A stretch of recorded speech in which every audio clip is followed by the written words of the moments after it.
show you what I'm up against here.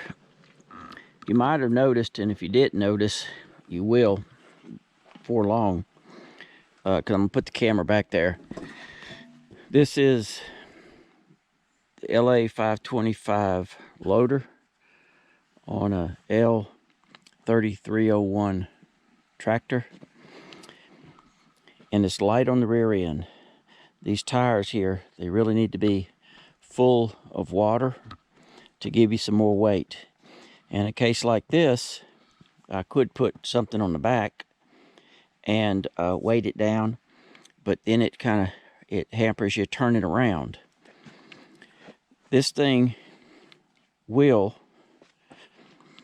if you have this bucket, I have it right there at the absolute most of this type of dirt, wet type dirt that you could put. Anything more, and you'll see it, anything more, what happens, it'll pick the whole rear end up off the ground, and the whole rear end will tilt up. And this is set down on the ground, and the front tires be on the ground, but the back end be completely off the ground, both tires. Now, a lot of times when you go to turn, one tire will be off the ground. It almost looks like that tire right there is off the ground now, don't it? I don't think it is. But the risk there, if you're not used to tractors, the risk is, and back there where I was just loading this dirt up several times, and even down this pond levee here, several times, both wheels would come off. And of course, what it does, it tilts over, and that's why this is so low to the ground. You need to keep this low to the ground. This just hits the ground. But if you were to really not think, or not be used to tractors that do that, if you would just be to come up here and come way out and go to dump that, if it would be to tilt, I have dirt here now, but there wasn't dirt. It was it's about 20 foot across there. If I'd have just come up to the edge, and if that thing would have rocked forward, there's nothing to keep the whole thing from just coming on down into the hole. Let me show you. Let me get down there and show you what. Well, I guess the easiest way is just here. What's happened here is, second time,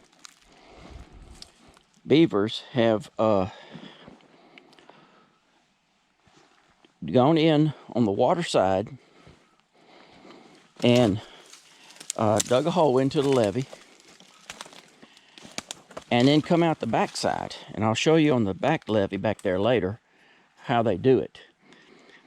Now, you can see that tractor up there. This hole was probably up there where the tractor is. It was close to 20 foot apart, wide. And back here on the back side, there was one area there that's maybe 12 foot, but right here, closer to me for some reason, eroded bad. And this eroded all the way down, and that's probably 16 feet. I mean, that was a huge hole. And it'll ruin your pond, and that's beavers doing that. And they probably have another hole over here. They'll go in, they'll dig in on the water side, they'll come through, and they come through to keep from crossing over the top of that levee.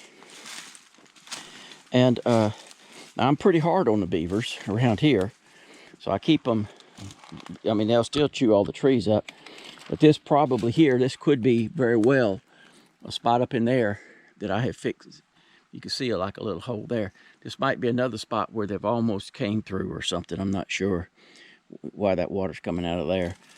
It's an old pond. It's an old levee, and but it did for a long time hold water with not leaking. But the beavers have, if you don't deal with them, I mean, they'll ruin every single pond. And they're not helping themselves by doing it. They just don't know any better, I guess. Not helping themselves by doing it around here. Around here, we don't have nothing much but pine trees and sweet gums. But they'll sit there, they'll chew on every single one of them and kill the trees.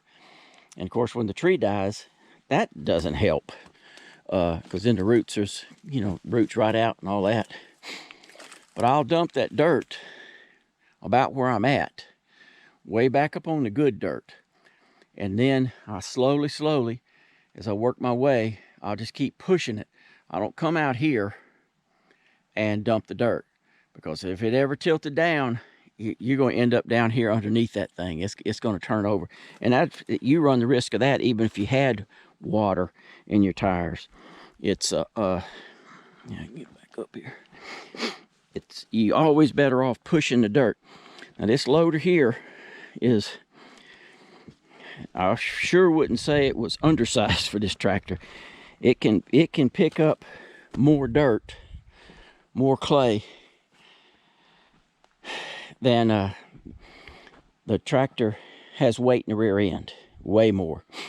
And you'll see it here in a little bit. I'm not being, risky or dangerous when I do it. It's the type of thing that happens. But I will put water in the rear tires to give me some more weight, and that should solve it.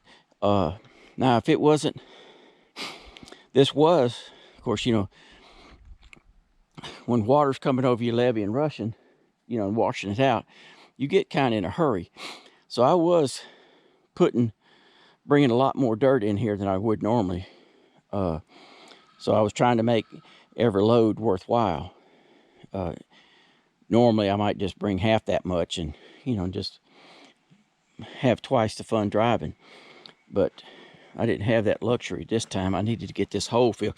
Somebody come through here at night on a four-wheeler, or heck, even in the daytime, fast, not paying attention, and come down this thing 5 or 6 times before. There was no hole here last time they come, and next thing you know, they're upside down and dead down there. But anyway, it's one heck of a bucket for the tractor. And when you're used to backhoes and things like that, where there's just literally no way you can